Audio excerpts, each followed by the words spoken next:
देखिए ना, जहाँ तक ये देखा जाए कि ये सूरत हाल पैदा किस तरह हुई, पैदा इस तरह हुई है कि अगर प्रोविंशियल असम्बली पंजाब और प्रोविंशियल असम्बली केपी दोनों में गवर्नमेंट पीटीआई की थी और उनको डिज़ाल्व क्यों किया गया? 5 साल के लिए वो भी इलेक्ट होकर आए थे, लोगों ने वोट्स दी हुई थी, 5 साल के लिए दी थी, और वो ये असम्बलियाँ ही नहीं है, वो रिप्रेजेंटेशन ही नहीं है। और वजह बता दें कि इन्होंने डिज़ाल्व की क्यों? उनका ख्याल ये था कि हम डिज़ाल्व करेंगे, मरकज़ के अंदर दबाव बढ़ाएंगे, मरकज़ की असम्बली भी काम नहीं करेगी, मरकज़ को भी जाना पड़ेगा और फिर हम इंतखाबात बना के तो ताकत में आ जाएंगे। और अगर उनका ये ख्याल था तो इसमें सफ़र किसने किया?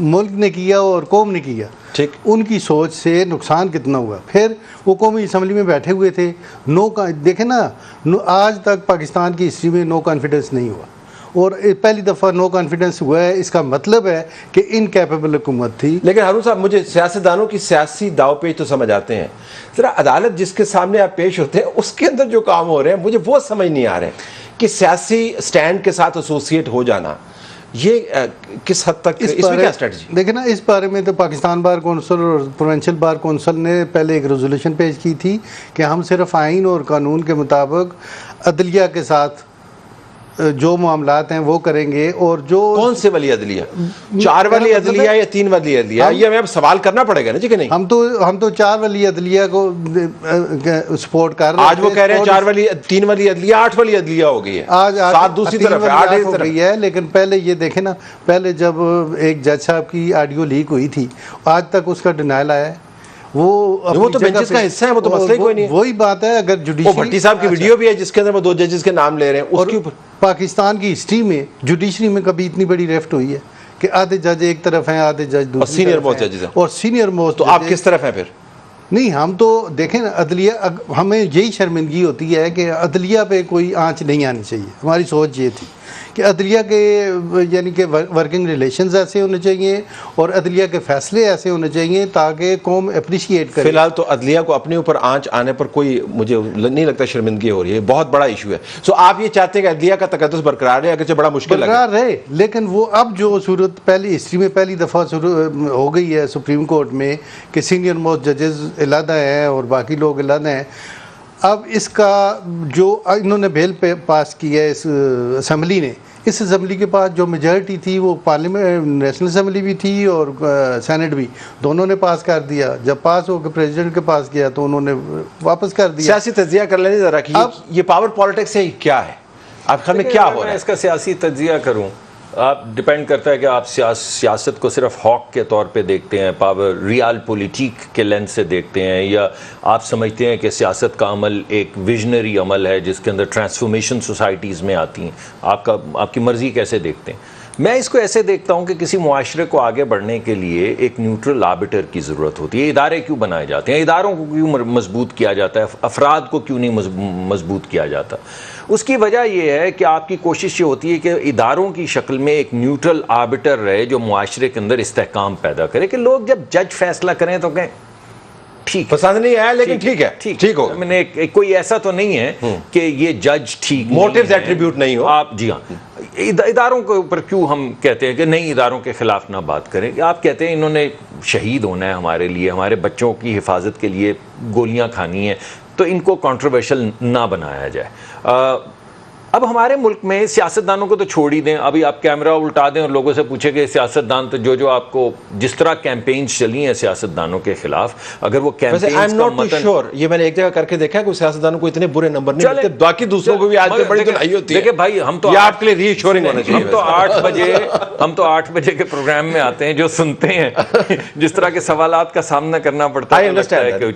अच्छा, आप चलें देख लीजिए, दूसरा जो एक इदारा है कि आप समझते हैं सहाफ़त हक की आवाज़ है।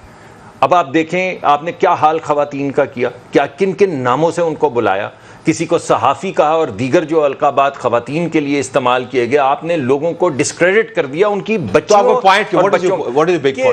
ये एक जिम्मेदारी जहाँ पे हम पे है, एक इतना बड़ा इदारा है जिसको आप सुप्रीम कोर्ट कह रहे हैं, जो न्यूट्रल आर्बिटर है, अगर उसमें बैठे हुए जज ये कह रहे हैं कि जजेस should not be seen as politicians in robes, कि जुब्बा पहन के सियासतदान नहीं दिखने चाहिए, और जब जजेस ये कह रहे हैं, मोअज़्ज़ज़ जजेस ये कह रहे हैं कि अदालत को ऐसा नहीं दिखना चाहिए कि वो किसी एक हरीफ जो वहाँ पे स्टेक होल्डर है उसकी किसी सियासी हिकमत अमली पॉलिटिकल उसका हिस्सा बन रहा है, उनकी किसी स्ट्रैटेजी का।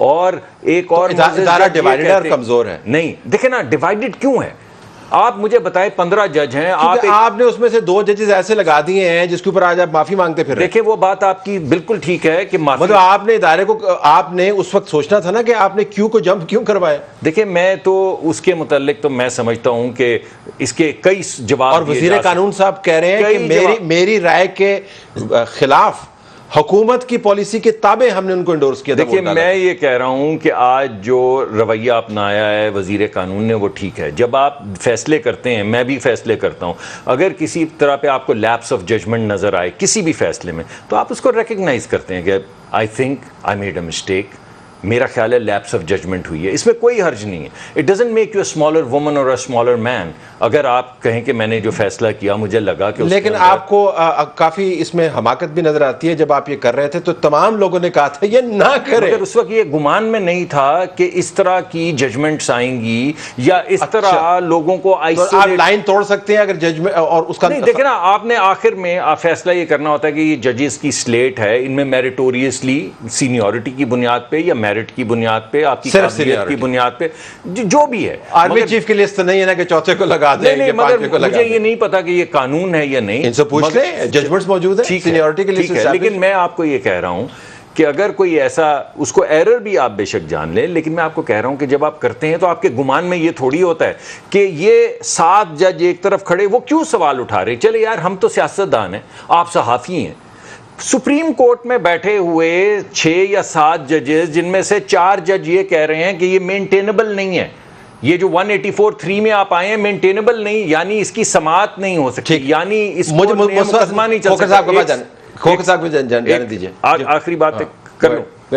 तो फिर एक और मोअज़्ज़ज़ जज ने ये लिखा कि जब वो चीज़ जो मेंटेनेबल ना हो, जो आपकी जुरिस्डिक्शन में ना आती हो, अगर उसको आप अदालत में लाएं तो ये ऐसा है जैसे आपने अब ओथ की वायलेशन की, और ऐसा है एज इफ गोया आपने आइन की वायलेशन की। आप ये हम कह रहे हैं, आप उनको आप सवाल ये उठता है, चार जजेस के नोट्स को आप अगले 20 दिन भी पढ़ते रहेंगे। चीफ जस्टिस यही है। देखिए मैंने आपको जजमेंट यही है, मैंने आपको 8 मेंबर यही है, हर एक की लेगेसी भी आपके सामने। अगर आज जस्टिस मुनीर का जिस अकीदत और एहतराम से यहाँ पे नाम लिया जा रहा है,